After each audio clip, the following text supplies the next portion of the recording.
all human countries are made up of lands which at one point or another were seized by force from another country. That's what humans call a tax system. Gather some mean-looking thugs to get raped by wolves as a bonus for his bad throat. And that's why humans invented patriotism.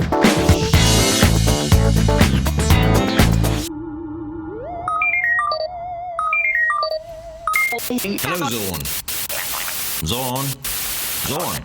I can't get a visual. 1 year of lockdown and you still can't get a video conferencing thing to work. Unbelievable.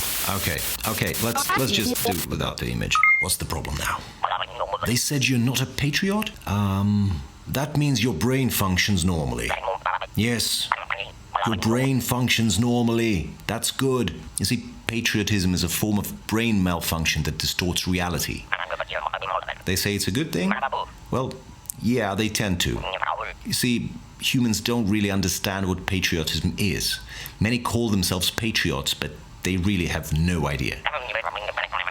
Okay, to understand it properly, we'll need to make a trip back in time. Remember when humans lived in caves? Back then they gathered in tribes, not to get raped by wolves. Eaten by wolves, not raped. I'm not sure which one it is that wolves do. A tribe needs a lot of food, and human food comes from land. You know, hunting, gathering. Now, it is well known that humans are among the stupidest life forms in the galaxy, and they were even more stupid 100,000 years ago. So coordinating their actions as a tribe in order to acquire food was practically impossible without somebody telling them what to do all the time.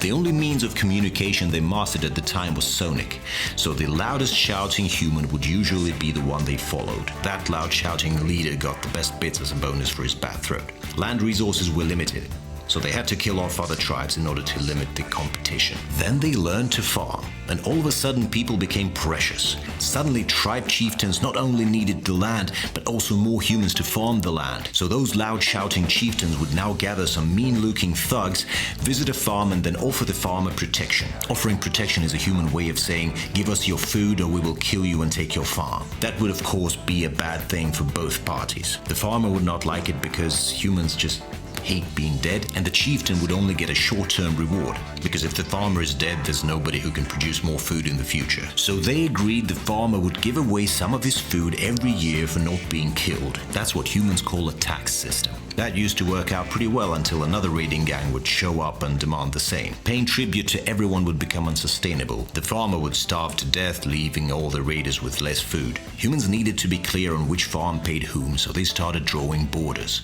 And this was the beginning of countries.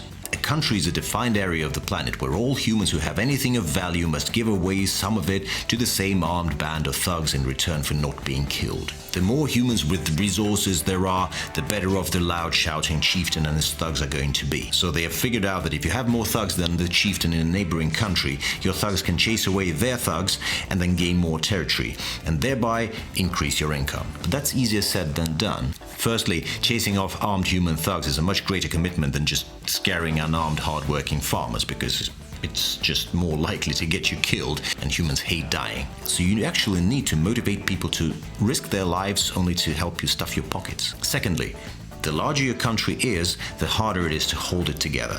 The peasants don't really care which loud shouting chieftain takes away a share of their income, so it's quite easy for another band of thugs to come and just claim sovereignty over any of your farms on behalf of another country. So as a chieftain or king, you want the peasants to favor you in robbing them and make resistance to anyone else trying to do it instead. And that's why humans invented patriotism. To make it work, they had to introduce this new concept called a nation, which basically means that all humans living within a territory controlled by one and the same band of thugs would have a common identity. It works like this. Instead of referring to your country as Zorn's money-making machine, you call it England or France or Spain. Then you send missionaries to all the villages you annually terrorize, and these guys will explain to the humans who live there that they are all part of one big happy family called France, and that they should refer to themselves as French. They must firmly believe that being French is great and something to be proud of, so not nearly as good as being German or English. Most importantly, they must be taught that if anyone who isn't French tries to claim the land they live on, that's a natural enemy that should be fought with tooth and nail, even if they seem nice and only rob away half of what you would. Yes, it is a hard sell. because all human countries are made up of lands which at one point or another were seized by force from another country. Almost none of the countries that exist on Earth today were actually there 1,000 years ago. As a result, humans in different parts of the same country could be very different, speak different languages and have a very different sense of humor. The territory of modern France, for instance, used to be inhabited by dozens of different ethnic groups speaking a variety of languages and praying to different gods and making very different jokes about the English. So in order to address this problem, human rulers, who inherited the right to rob all the peasants in a country from their loud shouting chieftain grandfathers, would introduce a state religion and then discredit all preachers of other religions, preferably by burning them in public. Next, they would suppress the use of any language except the state language and put up flags everywhere.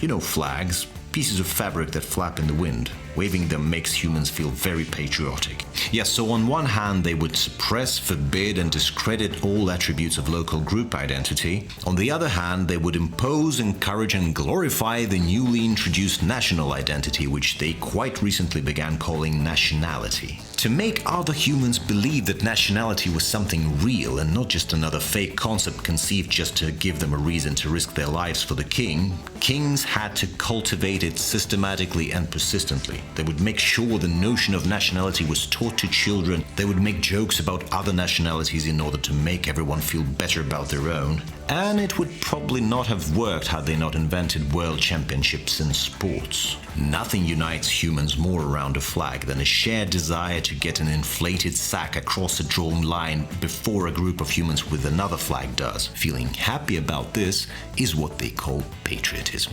When you live among humans, this will be expected of you. This process of assimilation took almost 400 years, gradually leading to severe brain damage and a distorted perception of reality, where most humans who live within what is now called countries believe they have more in common with each other than with humans in other countries, regardless of their opinions and personalities. So when two groups of thugs come to rob them, they will always prefer the thugs of the same nationality. If the country they live in goes to war with another, they will always assume that the other country is at fault and will willingly risk their lives by walking out into the battlefield and trying to kill humans from the other country, just as it was intended. Those who don't are called unpatriotic, and those who dare say that the other country actually has a good point and should be given that contested piece of land are called traitors and are treated worse than pedophiles. Being described as a patriot, on the other hand, gives you bonus points. So make sure to always pretend that you care more about the country you live in than any other, and that everything is slightly better there, even if it's a real rat hole.